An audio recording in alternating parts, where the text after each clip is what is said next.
சாமி அரசே என்ன அதுக்குள்ள மறந்துட்டீங்களா? யாரப்பா நீ? தெரியலையா சாமி? ஓ, சிறிது காலத்துக்கு முன்னாடி பாண்டிய மன்னனிடத்துல முன்ன மந்திரி வேலை செய்து கூட இருந்தேன். 2 பேர் வேலை செஞ்சோம். நானும் சேர்ந்திருந்தேன். சம்பள பத்தல சொல்லி சண்டை பண்ணி கோச்சிட்டு வந்தீங்க. நீ என்னைக்கு அந்த தென்மராபுரி விட்டு வந்தியா? அன்னைக்கு அந்த தென்மராபுரி நாடே இருள் சூழ்ந்தது போல் இருக்கிறது. மூதாவி குடி கொண்டது போல் இருக்கிறது. நீ இருக்க முடியல சிறுதாவி குடி இருந்தா.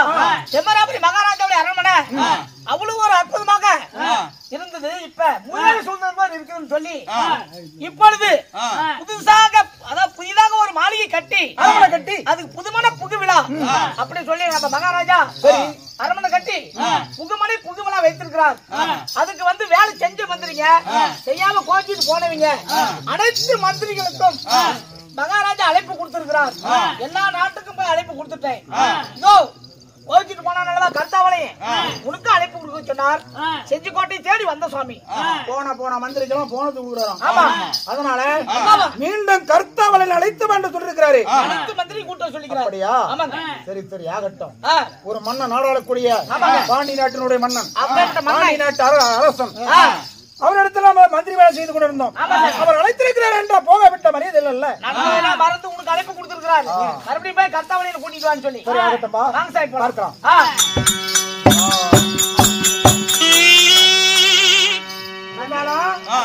மனைவி வியாபாரத்துக்கு அனுப்பினாங்கல்ல, ஆமா, வியாபாரம் செய்திருக்கிறாளா என்னன்னு பார்த்து சொல்லிட்டு தானே போனது செய்தியை.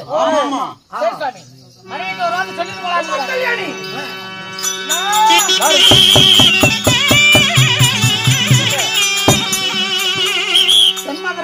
மீன் வியாபாரம் செய்ய போனோம்ல, நல்ல வியாபாரம். வியாபாரம் விட்டு சிறப்போடு வியாபாரம் முடிஞ்சிட்டீங்க. அரண்மனை திரும்பிட்டேன். அப்படியா? ஆமாங்க. இருந்தாலும் போன மந்திரிக்கு நான் போனஸ் தரலாம். பாண்டி மன்னன் மீண்டும் அழைப்பு கொடுத்திருக்கிறார் எனக்கு. அதனாலே நான் தென்மதுரை தேடி பாண்டி மன்னனை பார்த்து வருகிறேன். அப்படியா? ஆமா. ஒருபோதும் வேண்டாங்க.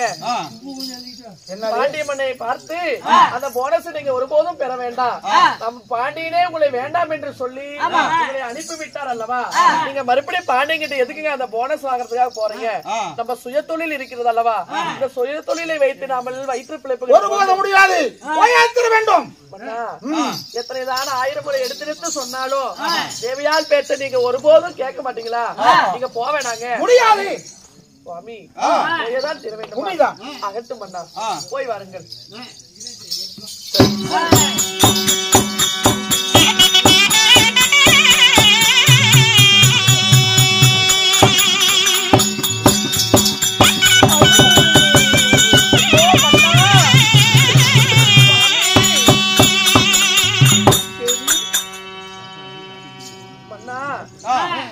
பாண்டி நாட்டு தேடி போகும்போது என் மண்டு ஏதாவது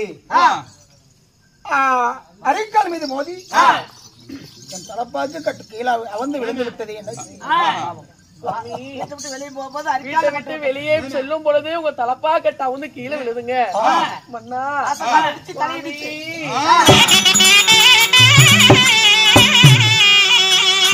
அட போக வேண்டாம், போக வேண்டாம்.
சகுனமாச்சி ஓடாத மன்னா சுவாமி.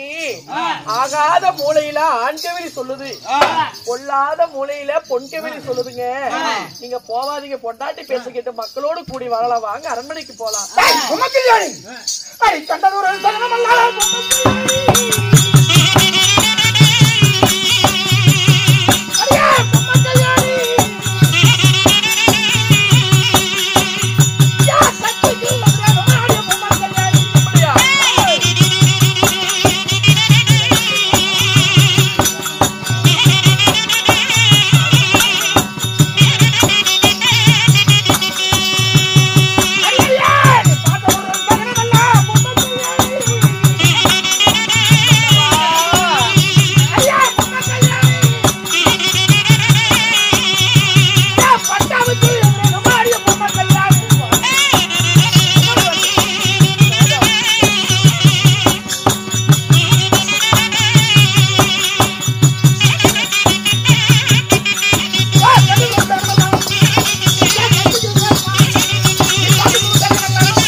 கண்டதோடு சகனமலாம் என் கத்திக்கு எதிரல்ல, நீ பார்த்ததோடு சகனமலாம் என் பட்டா கத்திக்கு எதிரல்ல.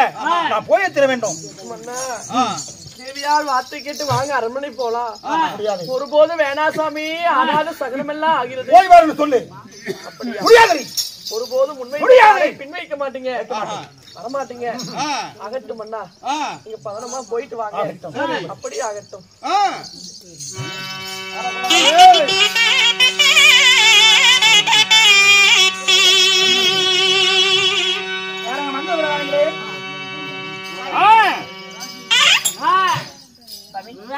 அதாவது என் தேவியிடத்தை விடைபெற்று இப்ப பாண்டிய மன்னர் அழைப்பு கொடுத்திருக்கிறாரல்ல, போக வேண்டும்.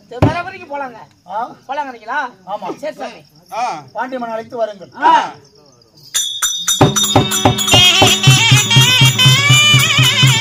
ஏற்று நத்தாவளையே உங்கள் தேடி வந்திருக்கா சாமி. எங்க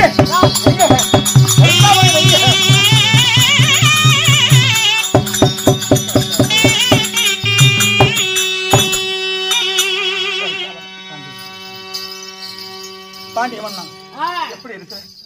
நலமாக இருக்கிறாய்? நலமா இருக்கிறேன் பாண்டி. நீ போனதோடு என் நாட்டை பிடித்திருந்த லட்சுமி கடாட்சமும் போய் நாட்டு மக்கள் எல்லாம் எங்கு பார்த்தாலும் பஞ்சம், பசி, பட்டினி இவையெல்லாம் அதிகமாகிருச்சு. அதனாலே சரி, அப்பொழுதே நான் மனம் தெரிந்து விட்டேன், மனம் மாறி விட்டேன். இனிமேல் விடைக்கு என் உடல் உயிர் உள்ள வரைக்கும் இந்த நாட்டை விட்டு நீ வேறு எங்கும் போக முடியாது. பாண்டிய மன்னா, அழைப்பு கொடுத்தீர்கள், மீண்டும் வந்து விட்டேன் மன்னா. போன மந்திரிக்கெல்லாம் மீண்டும் பொன்பொருளை போனஸாக அள்ளி தருவதாக முடிவு செய்திருக்கேன். ஆமா, சரி. அதனாலே நீ வந்து சேர்ந்ததே எனக்கு மிகவும் சந்தோஷம். இதுக்கு வரைக்கும் ஸ்ரீதேவி குடியிருந்தால், ஆமா, நீ போன பிறகு மூதாதேவி அணுகிவிட்டால் நான் என்ன செய்வேன் என்று கேட்கிறார். ஆமா, சரி, ஆகட்டும், வந்துவிட்டேன். நீ மட்டும் அல்ல, நீ உன்னுடைய குடும்பத்தோடு நீ இங்குதான் காலமெல்லாம் ஆகட்டும். அரசி, இப்ப எதற்காக என்ன அழைத்த நோக்கம் என்ன? ஆனா சரி, உனக்கும் எனக்கும் நீ கேட்ட அதாவது வருமானத்தை கொடுக்காம படிக்கு சம்பளத்துல நான் கொஞ்சம் பிடித்த செஞ்சிட்டேன். அதனால் நமக்குள் சண்டை வந்தது, பிரிந்து போயிட்டேன். ஆனால் இன்று என்னோடு நீ சேர்ந்து சாப்பிடணும். அப்படியா? உணவு இருந்த வேண்டும் மன்னா. எங்க அமர்ந்து நம்ம சாப்பிடுவோம்? இதோ இரண்டு சிம்மாசனமானது இருக்கிறது. ரத்தினத்தான சிம்மாசனம் ஒன்று, மல்லிகைப்பூ பந்தலானது அமைத்த சிம்மாசனம் ஒன்று. அதனாலே இந்த மல்லிகைப்பூ சிம்மாசனம், மல்லிகைப்பூ சிம்மாசனத்துல கர்த்தவளையும் அமர வேண்டும். அமர வேண்டும். நீ ரத்ன சிம்மாசனம் அமர வேண்டும். நான் அமர வேண்டும். மன்னா, இந்த வார்த்தை சொல்லலாமா? நான் உன்னிடத்தில் மந்திரி வேலை செய்யக்கூடியவன். மன்னனும் மந்திரியும் அதாவது ஒரு சிம்மாசனத்தில் அமர்ந்தா சரியாக அமர்ந்தா மன்னன் யாரு மந்திரி யாரு தெரியாதே போய்கிற மரியாதை. ஐயோ வேண்டாம் அரசு, நான் ஒருபோதும் அவன மாட்டேன். இனிமேல் வெடிக்கு நீ வேறல்ல, நான் வேறல்ல, நாம் இருவரும் ஒன்றுதான். எனக்கு நாம் இருவரும் இரு விழிகள் நான் ஏற்றுக்கொள்ள மாட்டேன். அப்படி வேண்டாம், ஒரு மன்ன முன்னே சிம்மாசனத்தில் அமரக்கூடாது, இது மரியாதை இல்லை. என் மனசுக்கு சந்தோஷப்படுறதுக்காகவாது ஒரு சனமாவது உட்கார மாட்டியா? சரி, நான் கொஞ்ச நேரம் அந்தப்புறமாக சென்று வெற்றிலை தாம்பூலமானது தரித்திட்டு வர்றேன். அது வரைக்கும் ஆகுது என்னுடைய மன திருப்திக்காக வேண்டி கொஞ்ச நேரம் ஒரு 3/4 நாளிகை அந்த சிம்மாசனத்துல அப்படி உட்கார்ந்து இருந்துட்டு எந்திரிச்சிட்டா போதும். சரி, ஆகட்டும். அப்படியே சென்று பாருங்க. எப்படி ஏங்க இதுல கருத்தாவளி இதுல உட்காரட்டும், நீ அதுல உட்கார.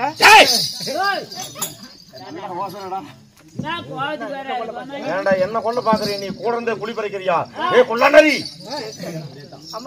ஊருக்கு உன்னாட்ட ஒரு ஆள் தான் போகுது. எவ்வளவு பொண்டாட்டி வச்சு குடிக்கிறேன்? உனக்கு கல்யாணம் ஆயிடுச்சா? ஏன் பொண்டாட்டி இல்ல? நான் வெற்றி தாம்பூலம் போய் வெத்தலை போட்டு. ஏய் இங்க ஏண்டா கருத்தாவளையன் சாக வேண்டும். இவன் செத்தால்தான் அந்த பொம்மை கல்யாணி என் வசம் ஆவாள். ஆண்டவன் மனைவி மற்றவர்களுக்கு, ஆமாடா, இறந்தவன் மனைவி இருப்பவர்களுக்கு. பரவாயில்ல சார், இந்த பழமொழியை தெரிஞ்சு வச்சிருக்கிறீங்க அப்படின்னா ஏற்கனவே நம்மளுக்கு அனுபவம் உண்டு. ஆகட்டும், அவன் மேல கை வச்சா குடும்பம் குடிச்சா போச்சு. போகட்டும், அவன் அமரட்டும், ஆகட்டும். வா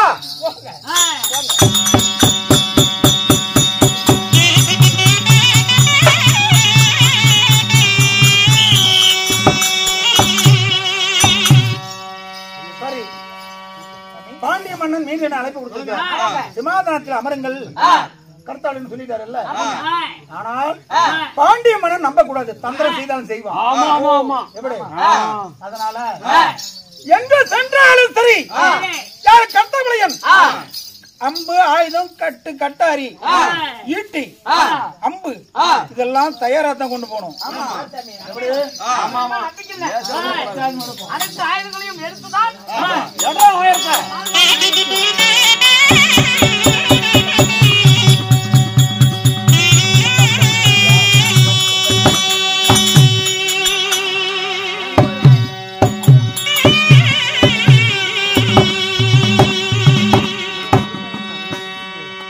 கர்த்தாவளையன் அம்பு ஆயுதம் கட்டு கட்டாரி கோடாலி என்று சொல்லக்கூடிய அனைத்து ஆயுதங்களும், அதாவது முன்பக்கம் பின்பக்கம் கட்டி அழிக்கி குடிக்கி பார்த்து வீரமாக அவன் தந்திரக்காரன் தந்திரம் செய்தாலும் செய்வான் என்று அழைப்பு கொடுத்திருக்கிறான். இந்த அம்பு ஆயுதம் இருந்தா எனக்கு உதவும் இல்ல. புறப்படுகிறேன்.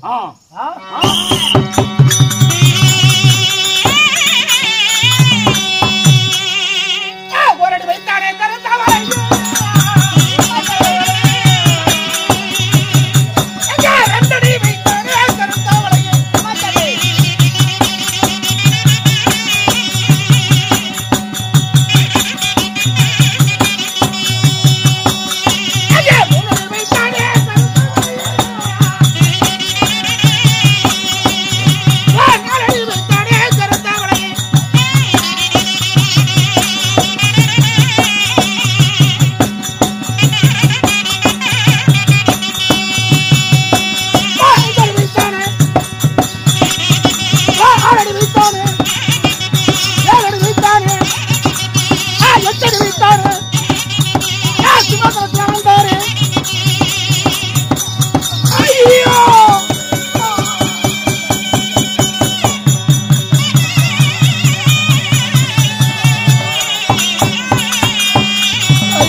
பாண்டியா, சதி திட்டம் செய்துட்டீங்க. சதி திட்டம் செய்து விட்டாய் பாண்டியா. அப்போதும் தெரியும்டா நீ தந்திரக்காரன்னு பாண்டியா.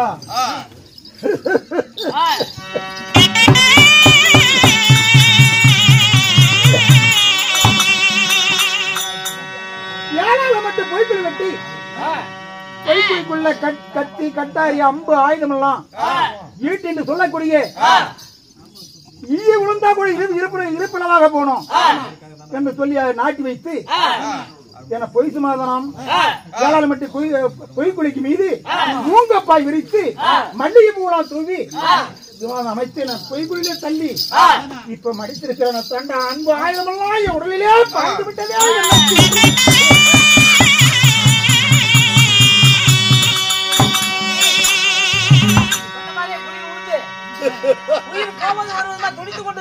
கொண்டாடா என் ரத்தின சிம்மாசனத்தை தெரியும் தெரியுமடா பாண்டிய மன்னா. ஜகஜால வித்தையிலோ அறிந்தேனா பாண்டியா.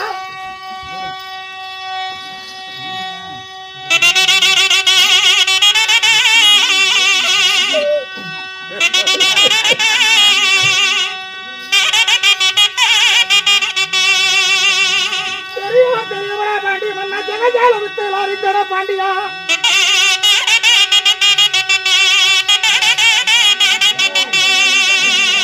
என்ன உனக்கு பாவம் செய்த பாண்டிய மன்னா. என்னவே கொல்ல மனதுத பாண்டியா.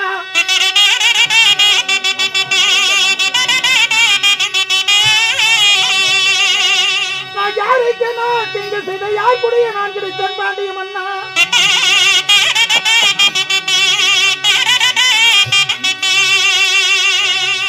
பாண்டியா துரோகி, எதற்காக மடித்தாய்? என்ன எதற்காக மடித்தேனா? எதற்காக என்ன மடித்தாய்? கல்யாணம் செய்து வைத்திருக்கிறாயே ஒரு மனைவி, சதித்திட்டம் செய்த உன்னுடைய மனைவி, உன்னுடைய மனைவியுடைய அழகுதான உன்னுடைய அழிவுக்கு காரணம் சண்டாளா. ஐயோ ஆடா சண்டாள துரோகி. உன் பெண்டாட்டிக்காக தாண்டா உன்னை உன்னுடைய சாவுக்கு காரணம் உன்னுடைய பாவி பத்தினி. ஆடா சண்டாள துரோகி. என் மனைவி மீது ஆசை வைத்து பாண்டிய மன்னா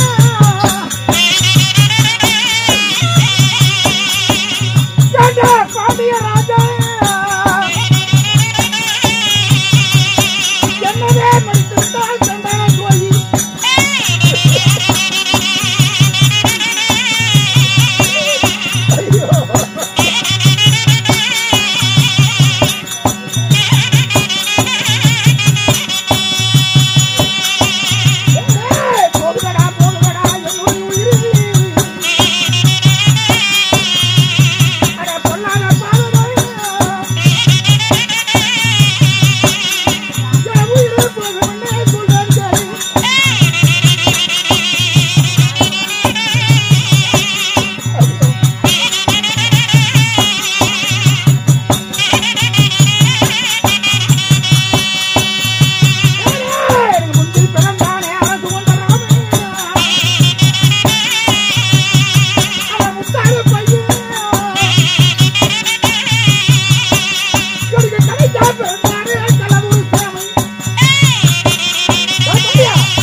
முந்தி பிறந்த அரசு கொண்ட ராமன் எதுவும் தெரியாது முட்டாள பையன் ஆயிட்டான்.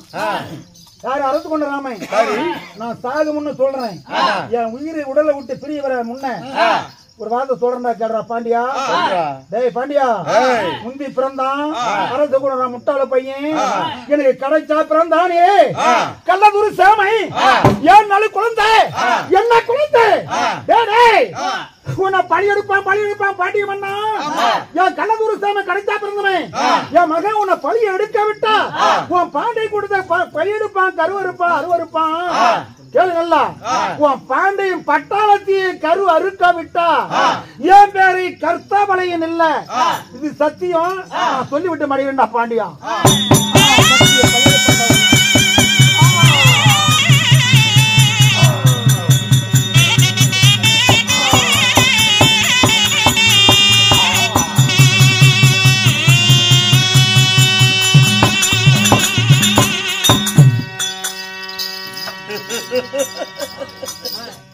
ஒளிந்தான் துரோகி. ஏய் யாராங்க? செத்துட்டான், செத்துட்டான்டா. ஆமா. டேய் ஊருக்கு ஒரு மனிதன் இருந்தால் போதும். உன்னோட எவனும் மனைவி வைத்து பிழைக்க முடியாது. கொண்டாட்டி எல்லாம் வச்சு யாரு நான் குறைக்க ஒரு ஆள் தான் போதும் ஊருக்கு. அவனுடைய பேர் அழகு என்னுடைய மரணத்துக்கு காரணமாயிருச்சு.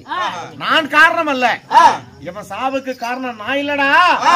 இவன் பொண்டாட்டியும் இவன் பொண்டாட்டியுடைய அழகுதான் காரணம். சரி போனால் போகட்டும். ஆனால் அந்த அழகி என் வசமாகணும். நீ உடனடியா புறப்பட்டு செஞ்சி கோட்டைக்கு போ. செஞ்சி கோட்டைக்கு போய் கருவாடு வித்துட்டு இருந்தாலே அந்த கட்டடகி அவனை எப்படி ஆகிலும் நீங்க கூட்டிட்டு வரணும். என்னன்னு சொல்லி கூட்டிட்டு வர்ற சாமி? அதாவது நாம போய் அடுத்தவனுடைய மனைவிய நாம போய் கூப்பிட்டா யாரு என்னன்னு நம்ம தெரியாத கூப்பிட்டா எப்படிங்க வரும்? வரமாட்டா. 3 இலை போட்டு சாப்பாடு அதெல்லாம் பரிமாறி உங்களுக்காக மகாராஜாவும் உன்னுடைய மன்னவனும் காத்துட்டு இருக்கிறாங்க. நீ வந்தாதான் சாப்பிடறதுக்கு வந்தாதான் நாங்களும் சாப்பிடுவோம்னு சொல்லி உங்க புருஷன் காத்துட்டு இருக்கிறாரு. உட்கார்ந்து காத்துட்டு இருக்கிறாரு சொல்லி சொல்லு. அதுவும் மீறி நம்புற அப்படின்னா அவன் கைவிரல் இருக்கக்கூடிய கடையாளி மோதிரமும் அவனுடைய அங்க வஸ்திரத்தினுடைய அந்த பட்டாடை எடுத்துக்கிட்டு போய் அடையாளத்துக்கு எடுத்துட்டு போய் காட்டு. நிச்சயம் பின் தொடர்ந்து வருவான். ஆமா போய் வா. என்ன காரணம்? கணவர் உன்னை அழைத்தவர் சொன்னாரம்மா. கணவர் என்ன அழைத்தாரா? என் கணவர் தான் என்னை அழைத்தார் என்று நான் எப்படி நம்புவது? கணவர் அழைத்தாரு எப்படி நம்புறதுன்னு சொல்றேன். நீ நம்ப மாட்டேன்னு சொல்லிதான் தமிழாபுரி பட்டணத்துல புதுமணி புகுவிழாவில் எல்லாத்துக்கும் அன்னதான சாப்பாடு நடந்துச்சு.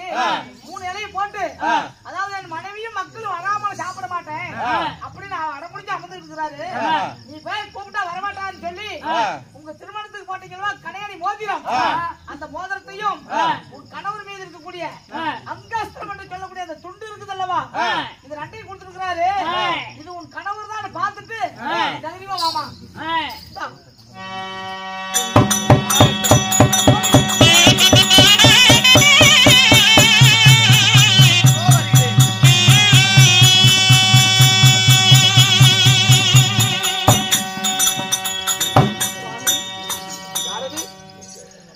எங்க என் கணவர்?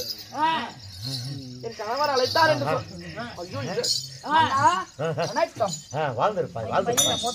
மூத்த மகனா? என் இளைய மகன். சாப்பாடு பாடுறன்னு சொன்னீங்க. சாப்பாடு தானே இருக்கு இருக்கு. எனக்கு பசிக்கிறது.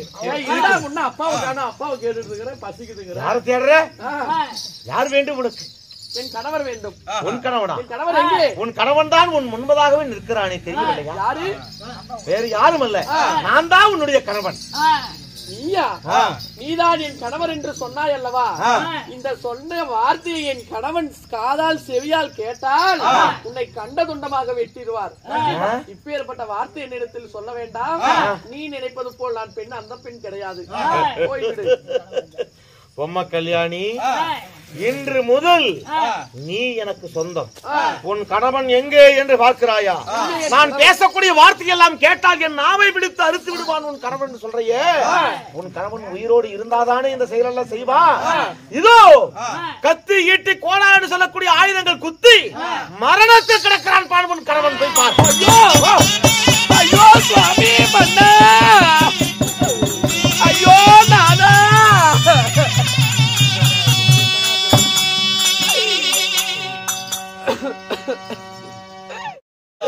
ஐயோ மன்னவா,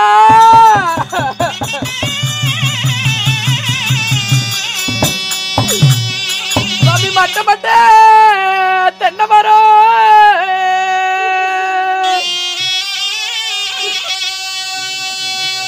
என் சாமி மயில வந்து தங்கு வீடோ,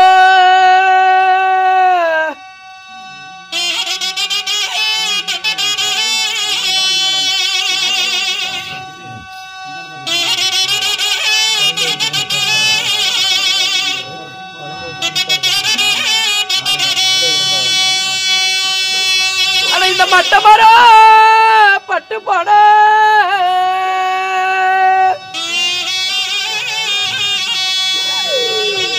என் மண்டபதுரையே இந்த மயில போய் எங்கடையோ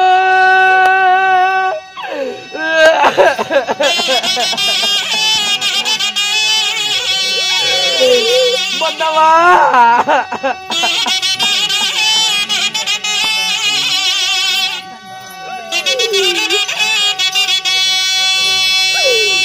மன்ன குட்ட குட்ட தென்னை மரம்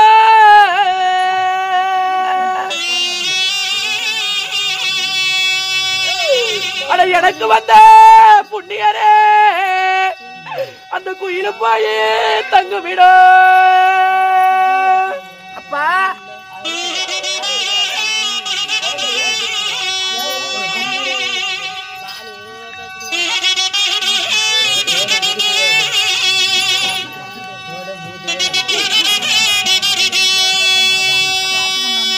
இந்த குட்டவரா பட்டு போட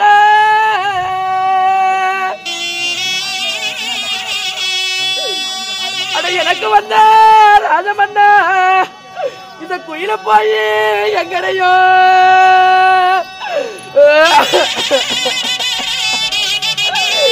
இப்படி மாட்டு படிச்சுட்டீங்களே மன்னா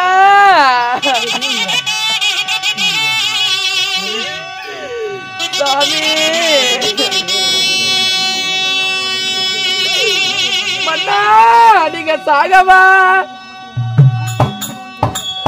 சாமி இங்க வந்து ஐயோ நாதா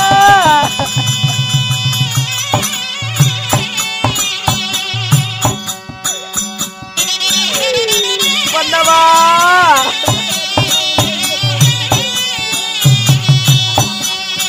எனது மன்னா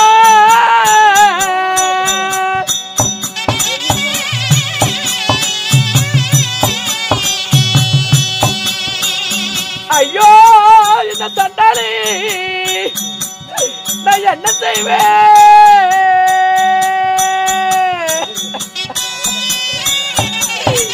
மன்னவா எந்திரிங்க நம்ம பசங்களை பாருங்க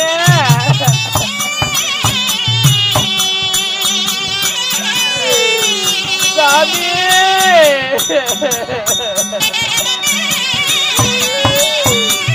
மன்னா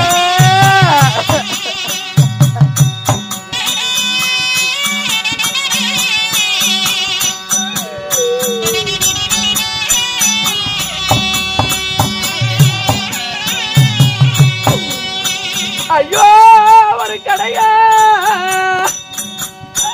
பண்ண ஒரு கடை தேருவ ஐயோ நாதா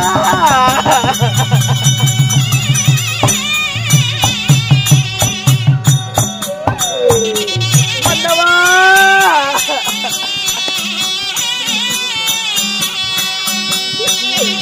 ஐயோ உனக்கு கட்டடல்ல மன்ன பிடிப்பதற்கு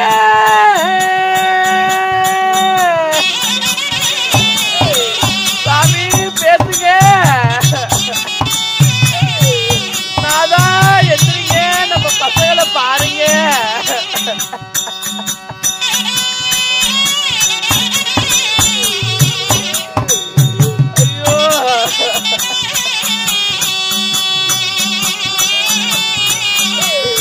ஐயோ மன்னா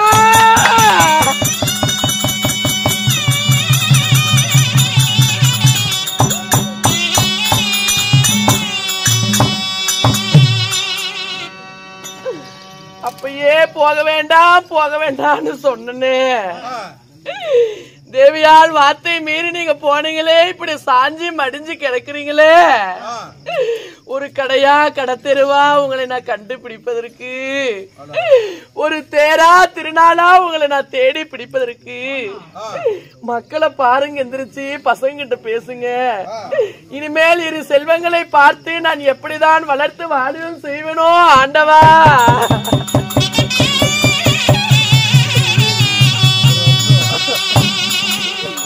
பொம்மை கல்யாணி கணவன் மாண்டானே என்பதற்காக அழுது புலம்புகிறாயா? அட என்னென்ன விசனம் என்ன பொம்மை கல்யாணி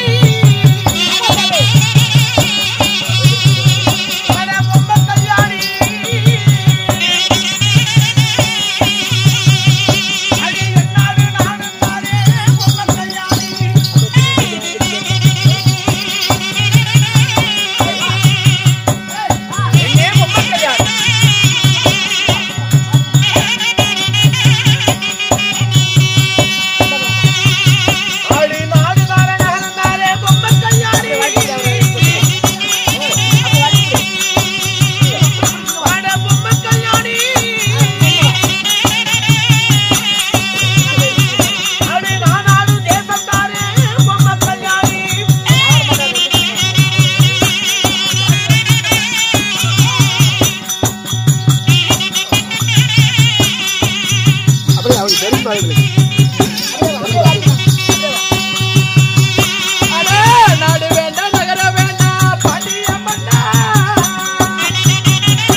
மாடையிட்ட மனமானன் மரணம் அடைந்து விட்டானே என்பதற்காக மனக்கவலையோடு இருக்கிறாயா? கவலை வேண்டாம். உன் எண்ணம் என்ன விசனம் என்ன பொம்மை கல்யாணி, என் நாட்டையே உனக்கு தருகிறேன் பொம்மை கல்யாணி. ஆமா, நாடு தாரேன் நகரம் தாரேன் பொம்மை கல்யாணி. பெண்ணே, இந்த பொண்ணு தாரன் பொருள் தாரன் பொம்மை கல்யாணி, என் பூச்சக்கர குடையே உனக்கு தருகிறேன் பொம்மை கல்யாணி. என் ஆசை நாயகியாக இரு, என் அந்தப்புற ஆசை நாயகியாக இரு. ஆமா, நாடு இருவரும் சந்தோஷமாக வாழலாம் பெண்ணே. அப்படியா? நாடு வேண்டாம் நகர வேண்டாம் பாண்டிய மன்னா, என் நாயகருக்கு ஈடாகுமா பாண்டிய மன்னா? பொண்ணு வேண்டாம் பொருள் வேண்டாம் பாண்டிய மன்னா, பூச்சக்கர குடையும் வேண்டாம் பாண்டிய மன்னா, என் புண்ணியருக்கு ஈடாகுமா பாண்டிய மன்னா? சோறு தானே போடுறோம், நீங்க எனக்கு பாவத்தை பாதிக்குது. இந்த பையன் அப்ப சேர்த்தது கூட வைத்தனமில்ல, சோறு சோறு சோறுனே கிடக்குறான். அதனால உனக்கு என்ன செய்யலாம்? வடமொழி முன்ன பிறந்தது மூண பின்ன பிறந்தது காணன்னு சொன்னாங்க. ஆமா சாமி. அதனால சரியான முட்டாளாக இருக்கிறான். ஆமா சாமி. அதனால இவனுக்கு வயிற்றுக்கு வேலைக்கு சோறு கொடுத்தா போதும், எந்த ஒரு வஞ்சம் பண்ணாத வாழணும். ஆமா, உனக்கு வவுத்துக்கு தான் எதுக்காக மாட்டான். அதனால இவனுக்கு ஒரு நாட்டை நான் பட்டம் கட்டி, இந்த 56 நாட்டுல ஆமா உனக்கு எந்த நாட்டை பட்டம் கட்டலாம்? வடதாபுரி நாட்டை இவனுக்கு பட்டம் கட்டி இவன் அரசனாக்கி வேலைக்கு இவனுக்கு சோறு போடு. இன்னிலிருந்து வடதாபுரி நாட்டுக்கு அரசன் கொண்ட ராமன் வடதாபுரி நாட்டு அரசன். நீ இனிமே எனக்கு பட்டம் வேணாம், சோறு தான் வேணும். நான் உனக்கு புரிய வைக்கிறேன். ஒரு நாடே இனிமே உண்டுது. சோறு ஆப்பிள் திராட்சை நெய் அப்பளம் எல்லாம் இருக்கு, எல்லாமே இருக்குல்ல. காஜுபடாத பொருள்லாம் ஒரு நாடே உனக்கு பாப்பா. நாடு வேணாண்டா நகரம் வேணாண்டா, போடா பாண்டியா. உனக்கு நாடு எதுக்கு நகரம் எதுக்கு, என் நாயகருக்கு ஈடாகுமா முன்ன? பொண்ணு எதுக்கு பொருள் எதுக்கு, போடா முன்ன. புண்ணியருக்கு ஈடாகுமாடா? ஏண்டா இவள் வாடா போடா என்று அழைக்கிறாளே, அது என் மீது இருக்கிற ஆசையில தானே கூப்பிடுறான். ஆசைங்க கொஞ்சம் வாடா போடாங்கிறது இப்ப வாங்க போங்க மாதிரி. சரி பண்ணுங்க, கொஞ்சம் போடுங்க. என்னடா சிரிக்கிற? உன்னோட எண்ணம் ஒருபோதும் என்கிட்ட ஈடாவாது. இன்று ஒரு நாள் வாழ்ந்தாலும் வாழ வேண்டும். அப்படியா? ஆமா, நீ என் ஆசை நாயகி ஆக வேண்டும். உன்னை பிறந்த சாவுக்கு காரணமே நீதான், நான் இல்ல.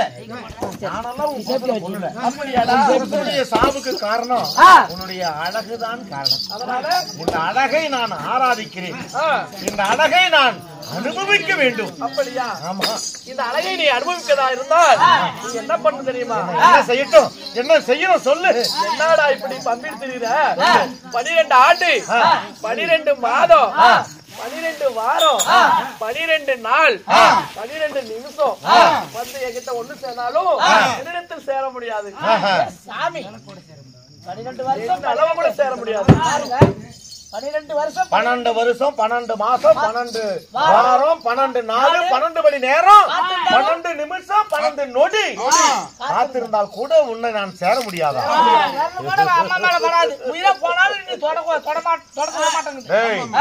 அவள் சம்மதத்தோடு தான் அவளை நான் தொட வேண்டும். அவள் ஆசையாக அனைத்தையும் எனக்கு அள்ளி வழங்க வேண்டும். ஆமா மேடம். அதனாலே அதனால ஆத்து தண்ணியா இருந்தா அடிச்சிட்டு போயிரும் சொல்லி கவலைப்படலாம். இவள் கிணத்து தண்ணி என்னைக்கு இருந்தாலும் நாம வந்து குடிச்சுக்கலாம்.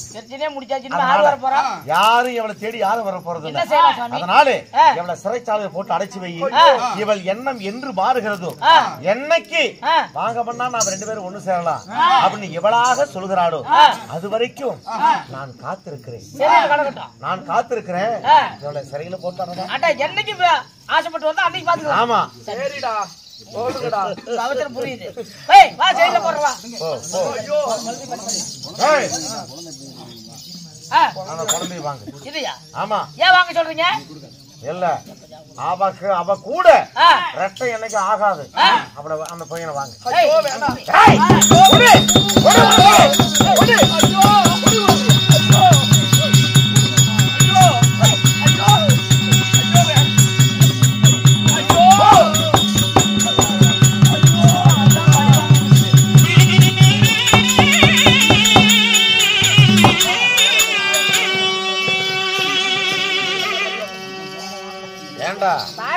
அவங்க அப்பா சாகும் போது சத்தியம் செஞ்சுட்டு செத்தான். அது உயிர் போகல. உயிர் போகும்போது கடைசியா ஒரு வார்த்தை சொல்லி செத்தான். இருங்க, உயிர் போகும்போது ஒரு மனிதன் எந்த ஏதாச்சும் ஒரு வார்த்தை சொன்னாலும் சரி மனுஷன் நினைச்சாலும் அது அப்படியே நடக்குதும்பாங்க. எப்ப உயிர் விட்டு என்ன சொன்னாரு? என்ன சொன்னார்னா, சரி எனக்கு பசங்க 2 பேரு, அதுல முன்ன பிறந்தவன் அரச கொண்ட ராம, அவன் வெண்டது திம்பா விதி வந்த சாபாம் போட்ட தின்னுட்டு சொன்ன வேலை செஞ்சுட்டு இருப்பான். சாமி அவன் யாரும் அறியாதவன் சூதுவாது தெரியாதவன். ஒண்ணும் பண்ண மாட்டான். ஆனா இரண்டாவதாக பிறந்தானே 7 நாள் குழந்தை, என்ன குழந்தை யாரு? கள்ளத்தூர் சேமன். கள்ளத்தூர் சேமன் இரண்டாவது பையன். அந்த கள்ளத்தூர் சேமன் கருவருப்பான் பாண்டிய மன்னா, என் மகன் கள்ளத்தூர் சேமன் உன்னுடைய பாண்டிய இனத்தையே அடியோடு கருவருப்பான். ஆமா, உன் வம்சத்தையே கருவருப்பான் அப்படின்னு சொல்லி, அப்படி கருவருக்குல என் பெயர் கருத்தாவளை நல்ல அப்படின்னு சத்தியம் செஞ்சுட்டு செத்து போயிட்டான். அதனால இந்த 7 நாள் குழந்தை என்ன குழந்தை? இந்த குழந்தை நம்மள கொள்ளுதா? நோக்கு மாறிங்க மென்னு துப்பி போடலாம். இந்த குழந்தை உங்களை கொல்ல போகுதா? அதனால என்ன செய்து ஏது செய்து அப்படின்னு பாக்கணும். அப்படின்னா இந்த குழந்தையோட ஜாதகத்தையும் உன்னுடைய ஜாதகம் எப்படி இருக்குதுன்னு பாக்கணுங்க. என்னுடைய ஜாதகத்தையும் இந்த குழந்தையுடைய ஜாதகத்தையும் ரெண்டையும் கடிச்சு பார்க்கணும். ஆமா, இவன் கையால் எனக்கு சாவா இல்ல என் கையால் இவனுக்கு சாவா? ஜாதகத்தை கடிச்சு பார்க்கணும். அப்படியே பார்ப்போம். நான் பிறகு கூப்பிடுறேன். ஆகட்டும். நீங்க ரெடியா இருக்க. எப்ப வேணாலும் உன்னை உம்ம கல்யாணம் கூப்பிடுவான்.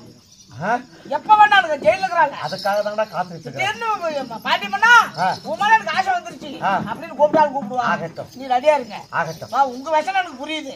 ரொம்ப அர்ஜென்ட்ல இருக்கிறேன். ஆமா ஆமா, நீ இருங்க.